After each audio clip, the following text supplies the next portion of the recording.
안녕하세요. 저는 부산에 살고 있는 30 중반의 한 아이의 엄마입니다.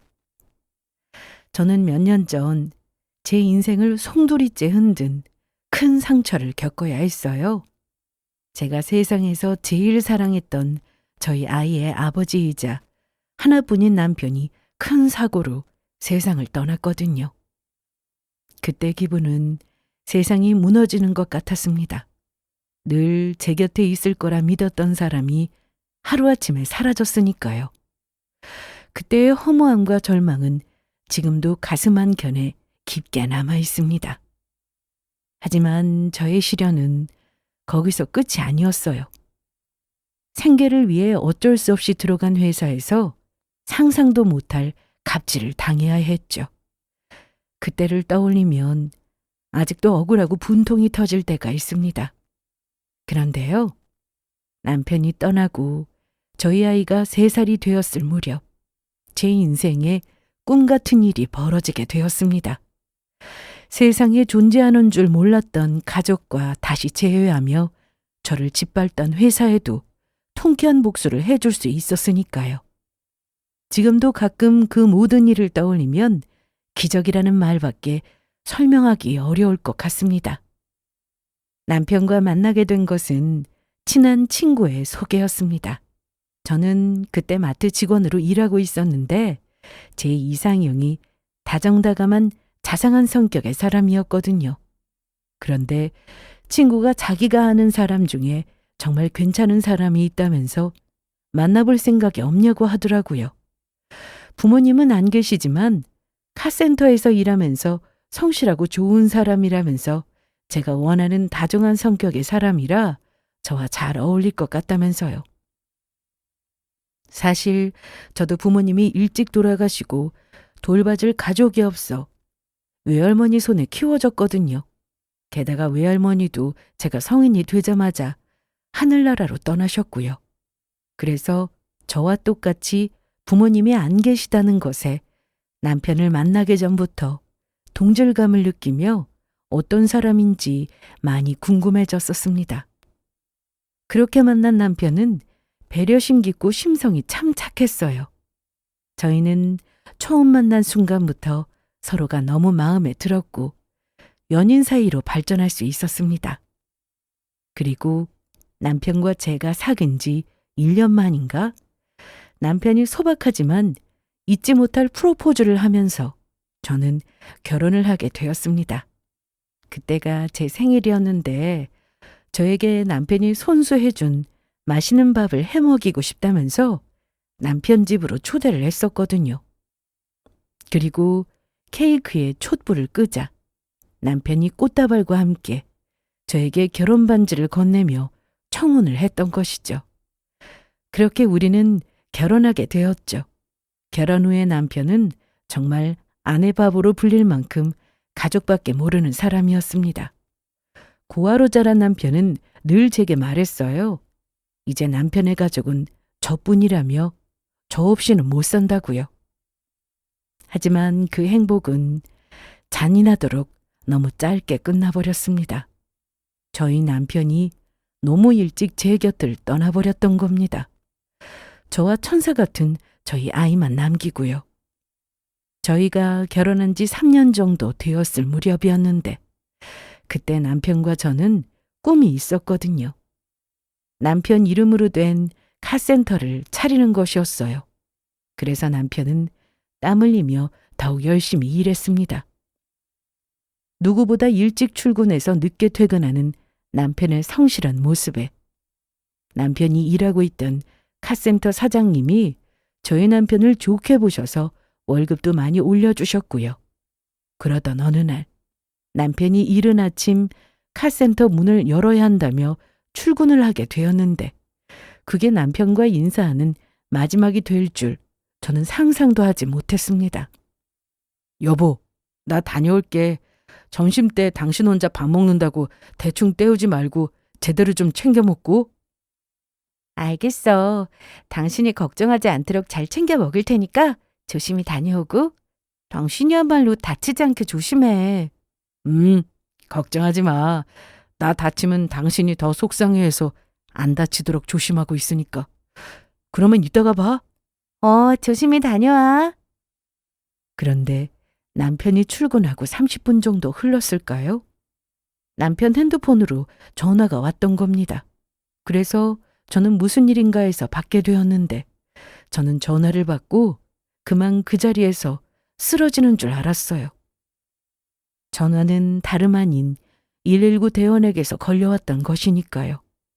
저희 남편이 교통사고가 나서 지금 병원으로 실려가고 있다는 것이었죠.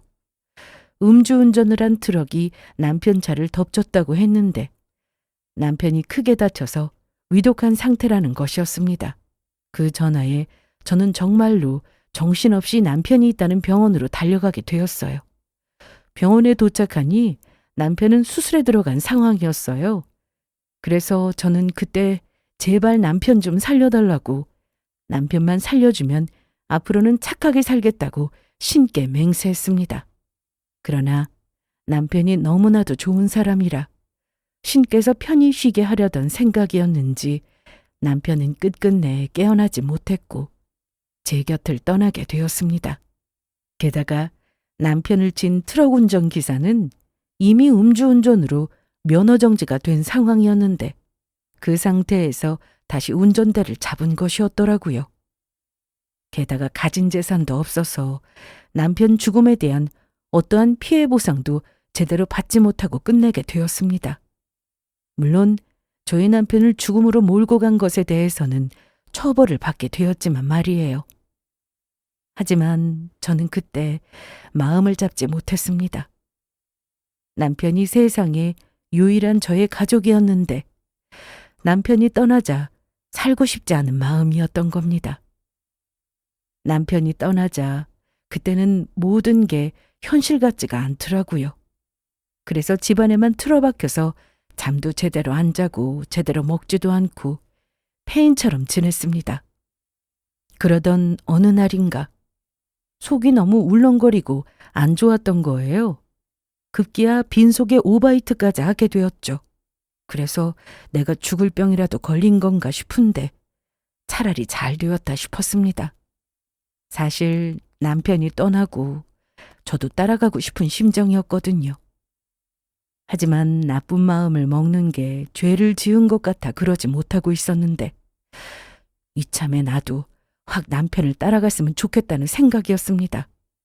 그래서 병원에 가게 되었는데 거기선 저보고 여러 가지를 물어보더니 산부인과를 가보는 게 어떻겠냐고 묻더라고요.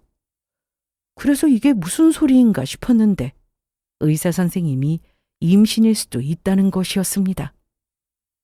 의사 선생님이 그 말씀을 하시는데 머리를 망치로 크게 한 대 얻어맞은 느낌이 들면서 정신이 확 들었습니다. 그리고 저는 의사 선생님 말씀대로 산부인과에 가게 되었고 산부인과 의사 선생님 말에 저는 그만 남편을 찾으며 펑펑 울고 말았습니다.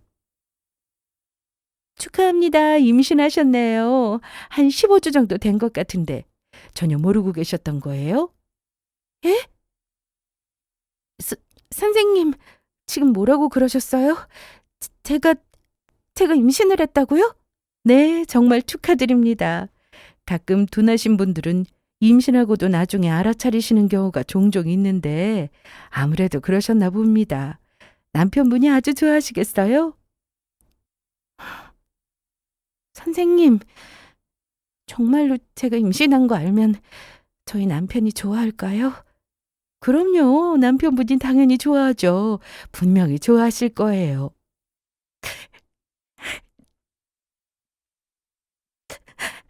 맞아요. 저희 남편이라면 선생님 말씀처럼 정말로 정말로 많이 기뻐할 거예요. 저한테 잘했다고, 장하다고 그렇게 말해줄 거예요. 여보, 나 임신했어. 임신했다고. 당신 이제 아이 아빠야. 세상에 이제 저 혼자라고 생각했는데 저희 뱃속에는 소중한 생명이 자라고 있었던 거예요. 남편과 저의 소중한 아이가 말이에요. 남편이 살아있었다면 얼마나 남편이 좋아했을까.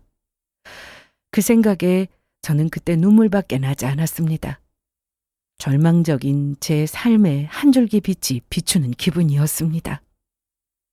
제가 우는 모습에 의사 선생님이 많이 당황한 것 같았지만 제 사연을 듣고 같이 가슴 아파하셨습니다.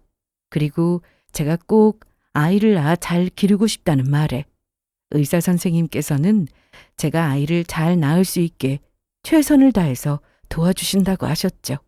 그리고 제가 지금 영양 상태가 많이 안 좋은 것 같으니 잘 먹고 잘 쉬면서 관리해야 한다고 말씀해 주셨죠. 그래서 저도 그렇겠노라고 약속했습니다. 그리고 그때부터 저는 정신을 바짝 차렸습니다. 비록 남편이 세상을 떠났지만 남편과 저의 아이를 잘 키우기 위해서는 제가 저를 잘 돌보는 수밖에 없었어요. 일단 먹는 것부터 잘 먹고 잘 쉬면서 최선의 노력을 다했습니다. 다행히 남편의 카센터를 차리기 위해 남편과 제가 함께 모아두었던 돈이 있어서 그 돈으로 제가 출산해서 아이를 낳을 때까지 쓸 수 있는 생활비랑 병원비는 어느 정도 되었으니까요. 그래도 일단 집은 작은 집으로 이사를 가야 했습니다. 앞으로 저와 아이가 살아가기 위해서는 저희 아이를 어린이집에 맡길 수 있는 나이가 될 때까지는 어떻게든 한 푼이라도 아끼면서 지내야 했으니까요. 그래서 혹시 몰라 저는 임신한 상태에서 부업을 하면서 여러 대비를 틈틈이 해두었습니다. 그렇게 저는 잘생긴 아들을 출산하게 되었고 마음은 아프지만 저희 아이가 2살이 되었을 무렵부터 아이를 어린이집에 맡겨놓고 생계를 위해 다시 일을 시작했습니다. 결혼 전 사회생활 경험이 있어도 제가 결혼 후 출산해서 아이를 어린이집에 맡길 때까지 경력 단절 기간이 있으니 쉽게 저를 뽑아주는 곳이 없더라고요. 그래서 알바를 하며 몇 개월 동안 직장을 찾다가 겨우 취업하게 된 곳이 직원이 30명 남짓 되는 두부 공장이었습니다. 다행히 같이 일하게 된 동료들도 모두 좋은 분들이었고요. 처음엔 걱정도 많았지만 함께 일하는 분들이 다들 친절하고 따뜻해서 마음이 놓였어요. 게다가 급여도 다른 것보다 조금 더 주는 편이라 이제는 좀 숨통이 트이는구나 싶었죠. 그런데 막상 다니기 시작하니 이상한 점이 하나 있었습니다. 회사 사람들도 괜찮고 조건도 좋은데 직원 구하기가 힘들었던 것이었어요. 물론 그 덕에 제가 취업할 수 있게 되었지만요. 그래서 제가 이렇게 괜찮은 회사가 왜 사람을 못 구하나 싶었죠. 그리고 그 의문은 오래가지 않아 풀렸습니다. 면접 때는 전혀 몰랐지만 회사 부사장으로 일하는 사장 아들 성격이 아주 더러웠거든요. 성격이 얼마나 안 좋은지 사장님도 말릴 수가 없는 데다 저보다 3살이나 어린데도 벌써 이혼을 3번이나 했다고 들었습니다. 그도 모자라 직원들에게 갑질이란 갑질은 다하며 괴롭히는 못된 인간이었어요. 직원들에게 욕설은 물론이요. 마음에 안 드는 직원을 냉장 창고에 몇 시간씩 있게 하지를 않나. 커피를 사오라거나 약을 사오라는 본인 개인 심부름에 마음에 드는 여자 직원에게 추근거리며 퇴근 시간 후에도 문자나 전화를 해서 괴롭혔습니다. 그래서 회사 들어오고 얼마 안 돼 관두는 직원들도 많다고 했죠. 게다가 부사장이 매일 출근만 했지 일도 안 하면서 직원들에게 시비를 거느라고 오히려 일을 방해하기 일쑤였어요. 하지만 제가 회사에 들어가고 사정아들도 더는 말썽을 안 부리고 조용한 편이었고 저도 묵묵히 일하는 성격이라 부사장과 딱히 마주칠 일이 없었습니다. 그런데 제가 회사에 입사한 지 9개월 정도 되었을 때인데 그때 큰 사건이 터지고 말았어요. 공장에서 일하고 있는데 저희 아이가 있는 어린이집에서 급하게 연락이 온 것입니다. 어린이집에서도 제 사정을 알아서 웬만한 일로는 선생님이 전화를 안 하시는데 다급히 저에게 연락을 하셨던 거였죠. 저희 아이가 갑자기 구토랑 설사를 하면서 많이 아프다는 거였어요. 당장 병원에 데리고 가야 할 것 같다는 거였죠. 그래서 저는 팀장님께 급히 말씀을 드리고 반차를 써서 어린이집으로 향하려고 했습니다. 그런데 그런 저를 부사장이 붙잡았던 거예요. 지영 씨, 근무 시간에 갑자기 지금 어디 가는 거야? 어린이집에서 아이가 아프다고 연락이 와서요. 팀장님께 반차 쓰겠다고 허락받고 지금 가는 길입니다. 뭐? 나도 허락 안 했는데 지금 누구 허락받고 반차를 쓰겠다고 하는 건데? 집안일보다 회사 일이 먼저인 거 몰라서 그래? 가뜩이나 오늘 좋아하던 여자한테 차여서 기분도 더러운데 이 아줌마까지 날 기분 상하게 하네. 이래서 결혼한 아줌마들은 직원으로 쓰면 안 된다니까. 집에 조금이라도 일만 생기면 연차 쓴다고 하질 않나. 회사를 관둔다고 하질 않나. 아주 정신이 빠졌지.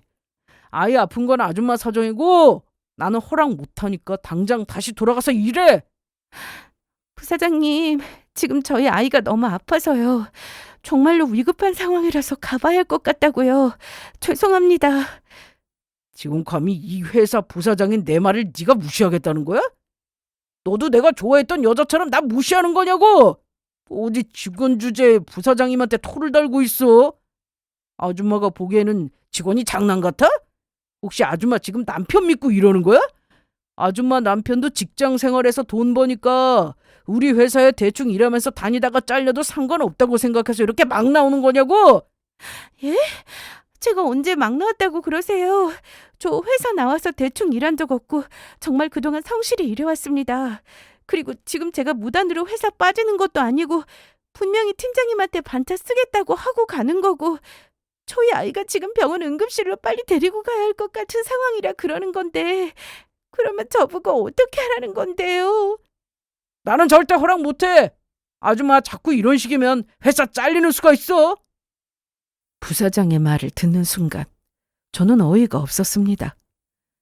아이가 아파서 반차까지 내고 정당하게 가는 건데 저를 자르겠다고 협박까지 하면서 붙잡는 모습이 너무나도 치졸하고 속이 좁아 보였거든요. 그것도 본인이 좋아하는 여자한테 고백했다가 차여서 저한테 그 분풀이를 하는 게 눈에 보였으니까요. 그래서 저도 그때는 저희 아이가 아프고 정신이 없었던 상태라 참지 못하고 부사장한테 이야기를 하게 되었습니다. 부사장님이야말로 직원 부당하게 해고하면 법적으로 걸리는 거 몰라서 그러세요? 저야말로 자꾸 괴롭히시면 부사장님 고소하는 수가 있습니다. 그리고 지금 부사장님 좋아하는 여자한테 차였다고 저한테 이렇게 화풀이 하면서 시비 거는 거 너무한 거 아닌가요? 뭐? 내가 언제 좋아하는 여자한테 차였다고 너한테 화풀이를 했는데? 나 그렇게 치졸한 사람이 아니라고. 그리고 이런 일로 무슨 고소를 한다고 그래? 내가 고소가 두려운 게 아니고 아줌마 아이가 걱정돼서 오늘만 특별히 보내주는 거니까 얼른 가봐. 하지만 다음부턴 이런 일 있으면 국물도 없을 줄 알라고. 그렇게 저는 급하게 저희 아이를 데리러 어린이집에 가게 되었고 무사히 병원에 데리고 갈 수 있었습니다. 병원에서는 장염이라면서 한동안 조심하라고 하더라고요. 그래서 팀장님께 연락해 말씀드려서 이틀 정도 휴가를 더 쓰게 되었어요. 뒤에 주말도 끼어 있어서 아픈 저희 아이 곁에 제가 있어줄 수 있었고요. 다행이라면 마침 그때가 회사가 주문 물량이 적은 시기라 무사히 휴가를 낼 수 있었던 거죠. 하지만 그 후 주말이 끝나고 회사에 출근한 저는 부사장이란 인간의 괴롭힘을 당해야 했습니다. 제가 부사장한테 대들었다는 것에 앙심을 품은 것인지 그때부터 저를 아주 노골적으로 괴롭히려고 했던 겁니다. 말도 안 되는 개인 심부름까지 저한테 시키는 것이었죠. 지영씨, 이따가 점심시간에 밥 먹지 말고 내 심부름 좀 하고 와. 네? 점심시간에 저보고 밥을 먹지 말고 부사장님 심부름을 하라고요? 그래, 내가 오늘 저녁에 소개팅이 있거든? 근데 너무 바빠서 나갈 시간이 없어서 말이야. 그래서 하는 말인데 내가 조금 있다가 카드 줄 테니까 백화점 좀 가서 향수 하나 사고 여자들이 좋아할 만한 가벼운 선물도 골라봐. 포장도 예쁘게 해오고 내가 잘해왔는지 확인할 거니까 확실하게 해야 할 거야. 나 오늘 소개팅 실패하면 전부 지영 씨 잘못이야. 저보고 지금 부사장님이 소개팅하는 여자분한테 할 선물을 사오라고 하시는 건가요? 그리고 부사장님 소개팅 실패한 게 왜 제 탓인데요? 부사장님 심부름을 하면 저는 점심 언제 먹고요? 부사장이 하라면 할 것이지 왜 이렇게 말이 많아? 밥이야 한 끼 굶는다고 큰일 나는 것도 아니잖아. 솔직히 다이어트도 하고 좋지 뭘 그래. 그리고 직원이 부사장 보조 좀 해주는 게 뭐가 이상해. 아무튼 지영 씨도 여자니까 감각 있게 잘 골라서 오라고. 이번에도 내 말 무시하기만 해봐. 그때는 내가 진짜로 가만 안 있어. 직원에게 본인의 사적인 일을 시키면서 협박까지 하는 부사장의 행동이 어이없었습니다. 솔직히 말해서 그때 정말 화가 머리끝까지 났어요. 하지만 아이가 아플 때는 저도 정신이 없어서 부사장한테 대들 수 있었다지만 당장 회사를 관둘 게 아니라면 부사장의 말을 따라줄 수밖에 없었습니다. 저와 저희 아이의 생계가 달려있던 거였으니까요. 그런데요, 지금 그 인내심이 터지기 딱 직전에 결국 믿기 힘든 일이 벌어졌습니다. 진짜 그날을 생각하면 지금도 소름이 돋아요. 세상에 그런 일이 생길 줄은 꿈에도 몰랐거든요.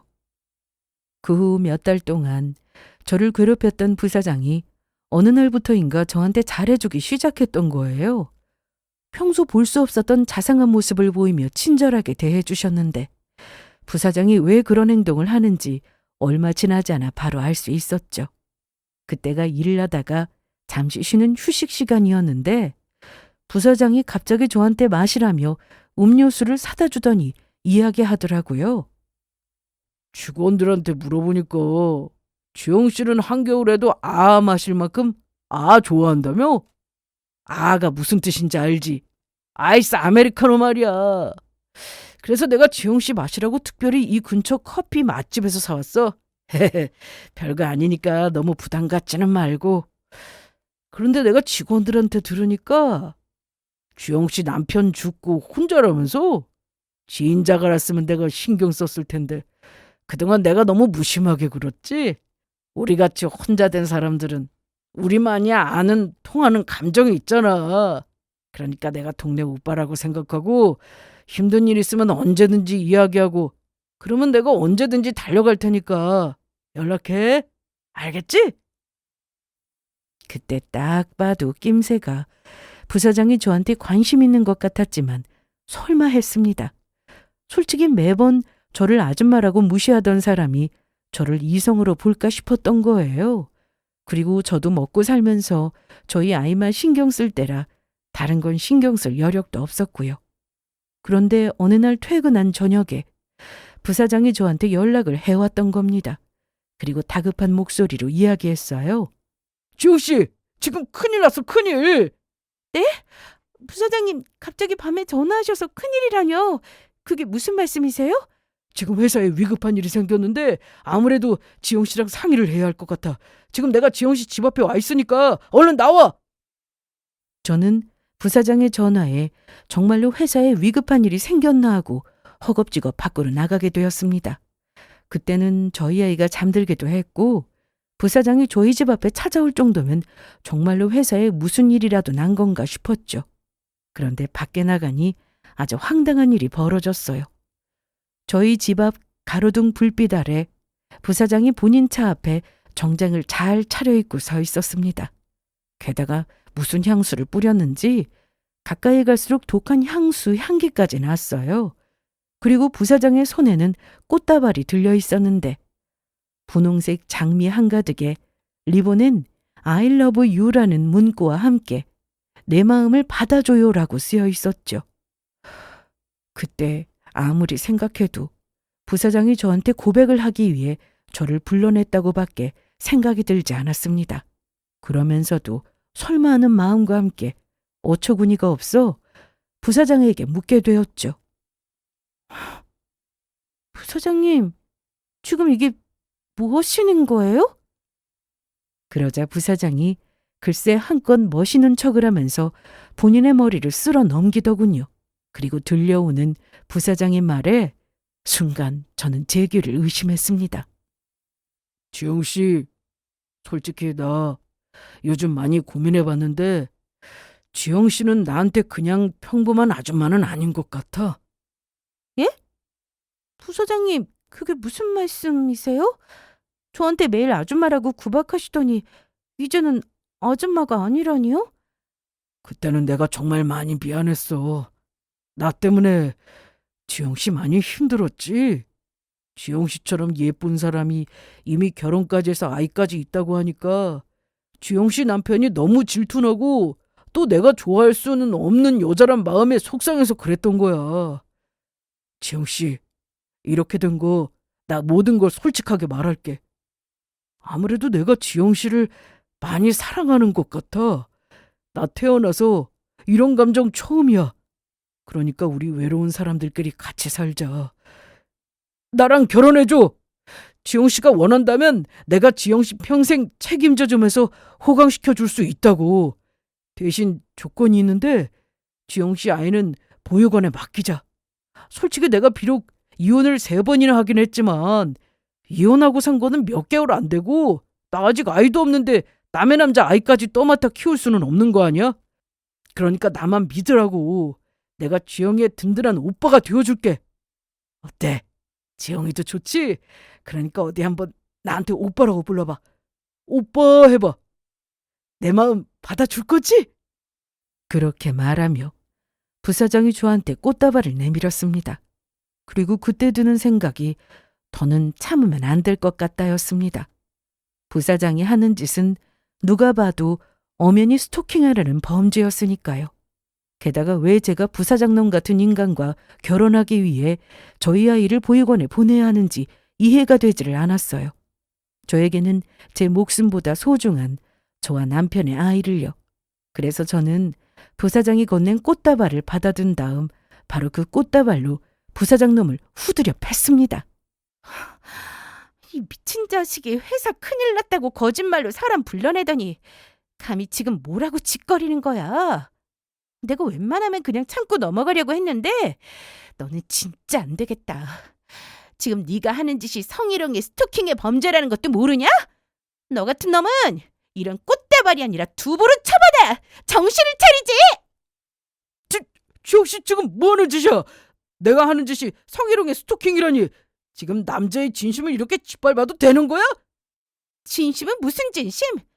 지금 난 직원들한테 갑질에 괴롭힘에 성희롱하는 어린 직장 상사 정신 차리라고 혼내주는 거다. 그리고 오빠는 무슨 오빠? 나보다 나이도 어린 놈이 어디서 오빠라고 부르라고 해? 그리고 감히 지금 내 새끼를 보육원에 보내라고? 내가 왜 너 같은 놈 때문에 내 새끼를 보육원에 보내야 하는데? 내가 지금 누구 때문에 살고 있는데? 죽고 싶었던 거 살렸던 것도 바로 내 새끼고 내가 살아가는 이유도 내 새끼 때문이라고! 여자가 진짜로 남편 없이 혼자 산다고 해서 내가 불쌍해서 걷어주려고 했더니 너 진짜 이렇게 나올 거야? 너 내가 누구인지 아느냐고!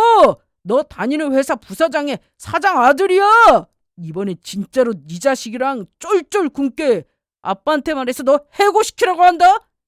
어디 해볼 수 있으면 해봐라. 나야말로 너 성희롱의 스토킹의 직장 내 괴롭힘으로 경찰에 확 신고해버릴 테니까.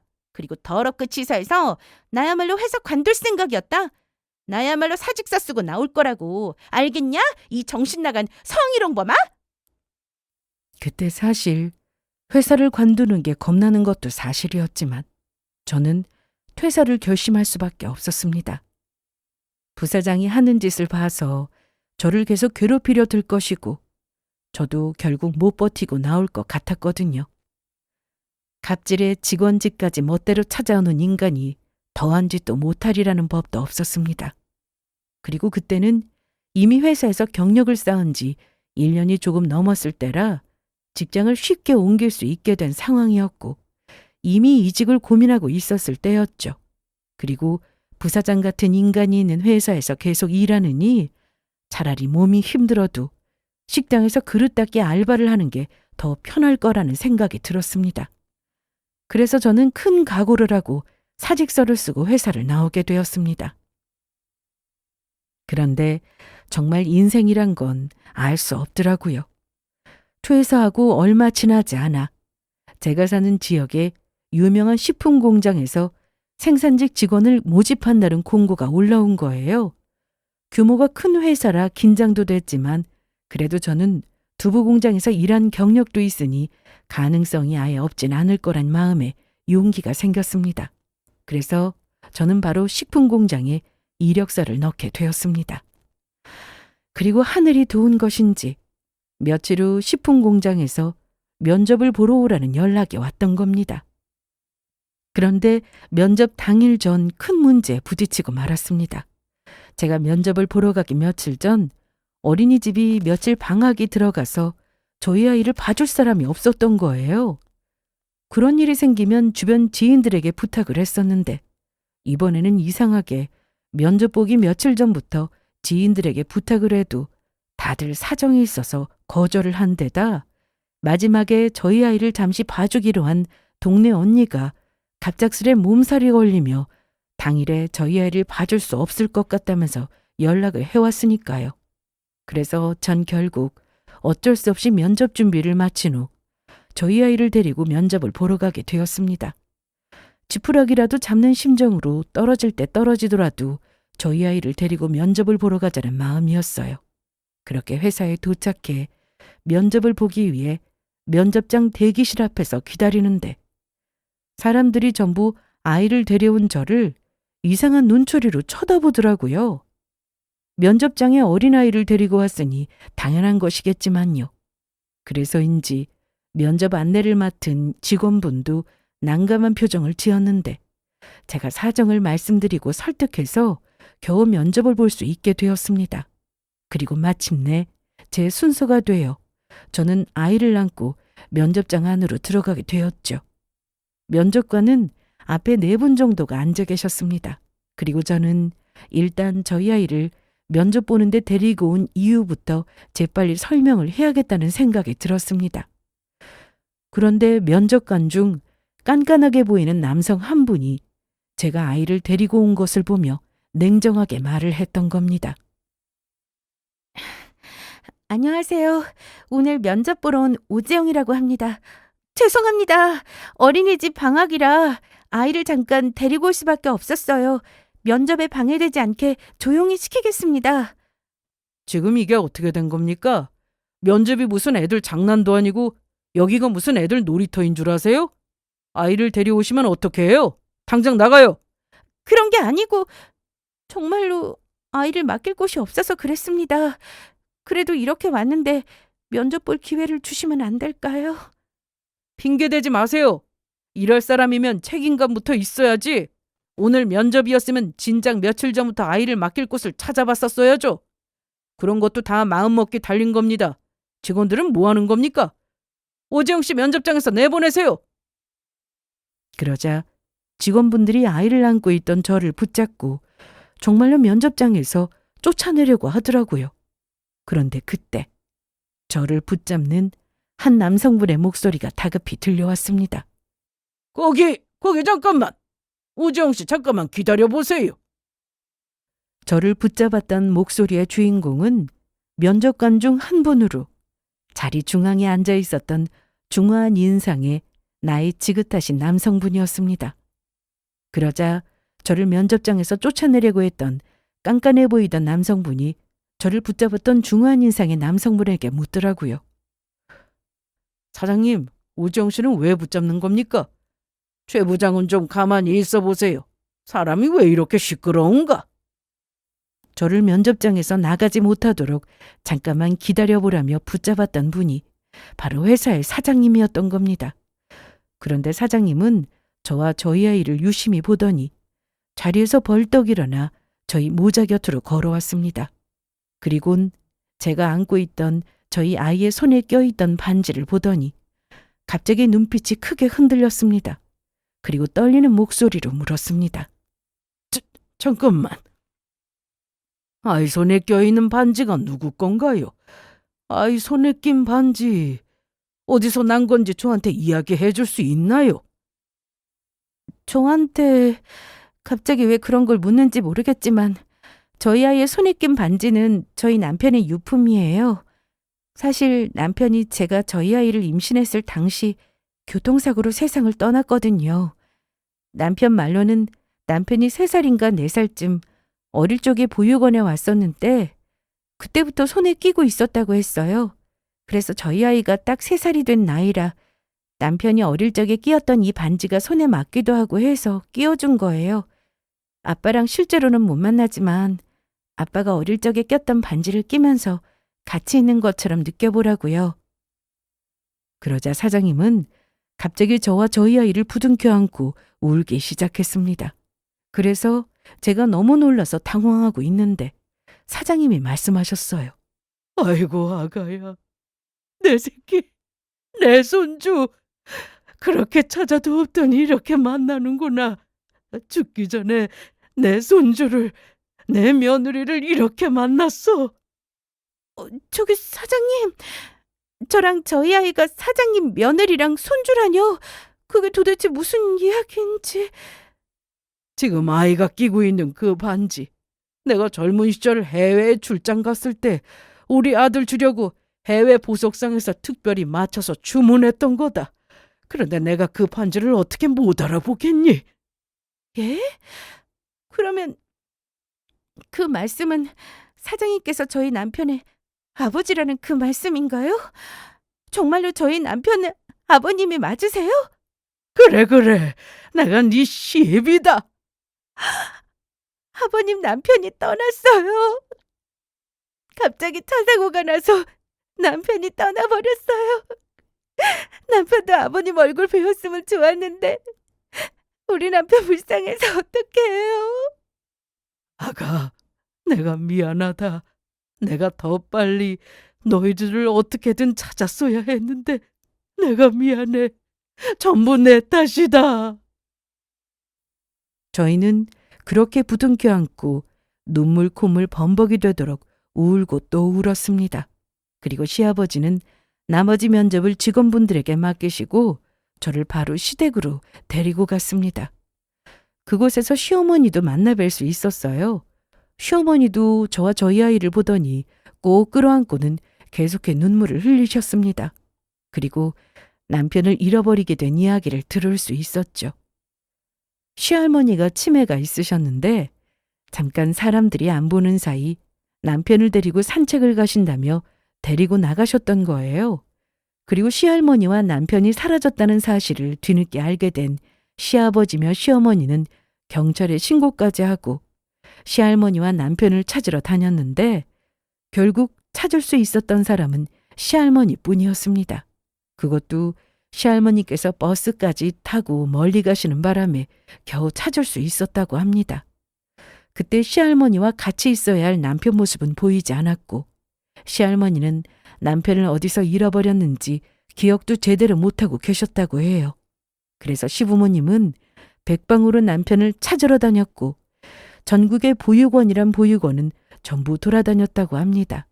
하지만 남편을 찾을 수가 없었고 그렇게 남편은 시부모님과 생이별을 하게 되었던 거죠. 시부모님은 남편이 먼저 떠난 사실에 많이 가슴 아파하셨지만 그래도 저와 저희 아이를 찾을 수 있어서 다행이라고 하셨습니다. 그러면서 저 혼자 힘들었을 텐데 저희 아이를 포기하지 않고 잘 키우며 열심히 살아줘서 고맙다고 하셨죠. 지금까지 남편을 다시 만나면 잘 살아온 부모로서의 모습을 보여주기 위해 살았는데 저희를 찾으면서 당신들이 진짜 살아갈 힘이 생기셨다면서요. 저도 남편이 시부모님을 뵈었으면 얼마나 좋았을까 그 생각에 많이 안타깝고 남편이 더욱 보고 싶었습니다. 그 후 저희 아이와 시아버지의 유전자 검사를 했고 저희 아이가 확실히 남편의 아이가 맞는 것도 확인을 하게 되었죠. 그리고 저와 저희 아이는 짐을 정리해 바로 시댁에 들어가 살게 되었습니다. 그러면서 시부모님과 그동안 제가 알고 있던 남편의 이야기를 전부 해드리며 남편이 떠나고 제가 저희 아이를 키우며 어떻게 살았는지도 말씀드리게 되었어요. 그러다가 자연스럽게 제가 두부 공장을 관두고 시아버지 회사에 면접을 보게 된 사연까지 말씀드리게 되었죠. 그러자 시부모님 두 분은 매우 분노를 하셨고 시아버지는 제가 다니던 두부 공장의 부사장을 어떻게든 혼내줘야겠다고 생각하셨습니다. 다시는 갑질을 하며 힘없는 사람들을 괴롭히는 짓을 못하도록요. 그런데 제가 다니던 두부 공장의 상호를 이야기하자 시아버지께서 깜짝 놀라셨어요. 사실 시아버지 사업이 잘 되고 있어서 새로 공장을 확장하기 위해 매입할 공장을 알아보고 계셨나 보더라고요. 그러다가 제가 다녔던 두부 공장을 사장님께서 얼마 전에 내놓아서 시아버지께서 매입할 계획을 세우고 계셨다고 했습니다. 저는 직원이라 잘 몰랐는데 제가 다녔던 두부 공장 회사 매출이 줄면서 사장님이 회사를 정리하고 은퇴할 준비를 하고 계셨더라고요. 그래서 그 일을 이용해서 시아버지는 제가 다니던 전 회사 부사장을 아주 혼쭐을 내주시겠다고 했습니다. 그리고 정말로 시아버지가 부사장 놈을 제대로 끝장내줄 계획을 세우셨죠. 시아버지께서 알아보니 부사장 놈이 두부공장 사장님 몰래 빚을 아주 많이 졌더라고요. 그것도 인터넷 도박에 빠져서 여기저기 빚을 져서 잘못 엮었다가는 두부공장마저 피해를 볼 수 있었던 상황이었습니다.